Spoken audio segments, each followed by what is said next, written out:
Di dalam hadis disebutkan setelah sholat, amal yang terbaik adalah kita birrul walidain, kita berbakti kepada kedua orang tua kita. Dengan cara lemah lembut itu, istri pun yang tadinya mungkin ada konflik dengan orang tuanya suami, dia akan mengerti bahwasanya justru dengan pengertian kepada istri, istri kita akan menyuruh kita sebagai suami untuk taat kepada orang tuanya.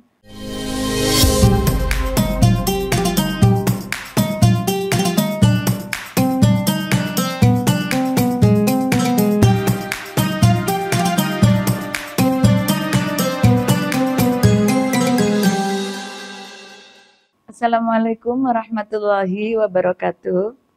Tribuners, kembali lagi kita bertemu dalam Wanita dan Islam dengan topik kedudukan ibu dan istri. Karena ini adalah merupakan topik yang sangat-sangat marak ya kita dapatkan. Artinya kedudukan ibu dan istri ini adalah dua potensi yang sangat banyak terjadi konflik begitu. Jadi bagaimana kita menyikapi hal ini adalah kita bahas bersama dalam perspektif Al-Quran dan hadis. Mudah-mudahan nanti apa yang kita bahas ini menjadikan ketauladanan yang sudah diberikan oleh Rasulullah dan juga melalui firman-firman Allah Subhanahu wa taala. Di awal kita mungkin menjelaskan tentang bagaimana kedudukan ibu kita. Dan yang kedua adalah dan bagaimana kedudukan istri. Terlepas dari kedua-duanya ini sebenarnya tidak perlu kita menjadi pertentangan ya. Karena kedua-duanya itu mempunyai posisi yang berbeda. Di mana ini adalah yang menjadi objek pembahasan adalah berarti kan suami atau anak laki-laki. Ya, karena ini adalah ibu dan istri. Otomatis yang menjadi objeknya adalah yang dibahas adalah seorang laki-laki. Kalau kita membahas tentang bagaimana kedudukan ibu, kita sudah jelas al-jannah tahta aqdamil ummahat. Surga di bawah telapak kaki ibu. Oleh sebab itu, dari hadis ini tentunya kita mengambil hikmah bahwasanya setinggi apapun kedudukan kita, tetaplah kita harus hormat terhadap ibu kita atau kedua orang tua kita. Bagaimana kedudukan ibu yang begitu jelas disebutkan, dalam Al-Quran juga disebutkan, ibu kita mengandung dalam keadaan yang begitu berat dan bertambah berat, kemudian juga menyusui selama 2 tahun, dan memberikan kita pengarahan mulai dari titik nol, kita tidak bisa berbicara, sampai kita bisa berbicara. Nah, kemudian bagaimana cara kita menyikapi pada saat kita ada 2 kewajiban pada diri kita. Mungkin kalau kepada suami, kepada istri ada seorang anak laki-laki ini adalah kewajiban. Sementara kepada ibu adalah, ini adalah merupakan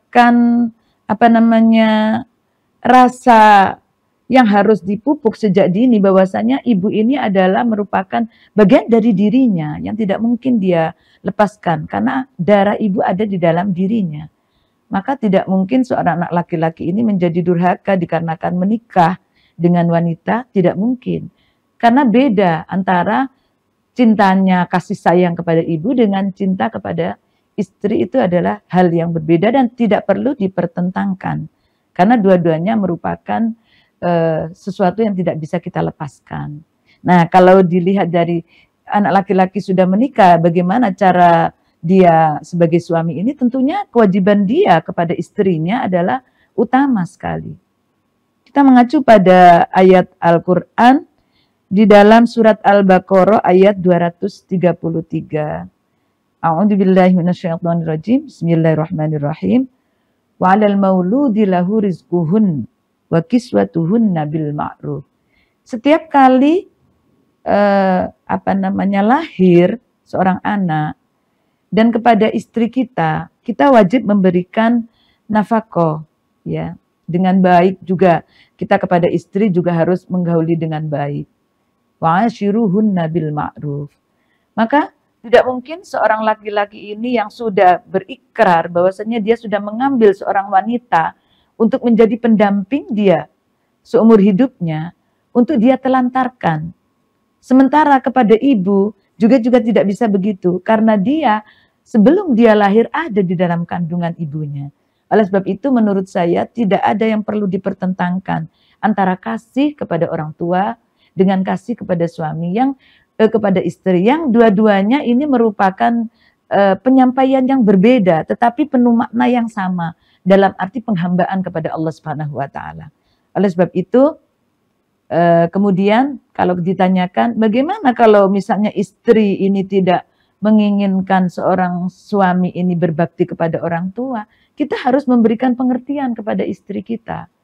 Kita memberikan dalil-dalil dalam Al-Quran, di mana yang pertama kali pada saat ditanyakan kepada Rasulullah, di sini saya mengambil sebuah hadis.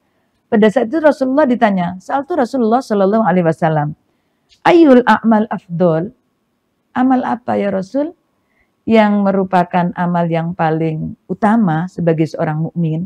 Maka yang pertama jawab Rasulullah qala as-salatu fi waqtiha. Kita sholat, kewajiban kita kepada Allah Subhanahu wa taala sebagai hamba adalah menghamba kepada Allah.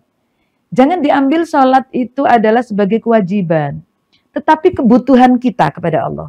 Karena apa? Ini adalah rahasia kita agar kita menghamba kepada Allah dengan tulus. Karena kita butuh berkomunikasi dengan siapa yang menciptakan kita. Maka ini dikatakan oleh Rasulullah, al-a'mal afdol, yang pertama. Amal yang paling utama di dalam kehidupan kita yang pertama adalah sholat.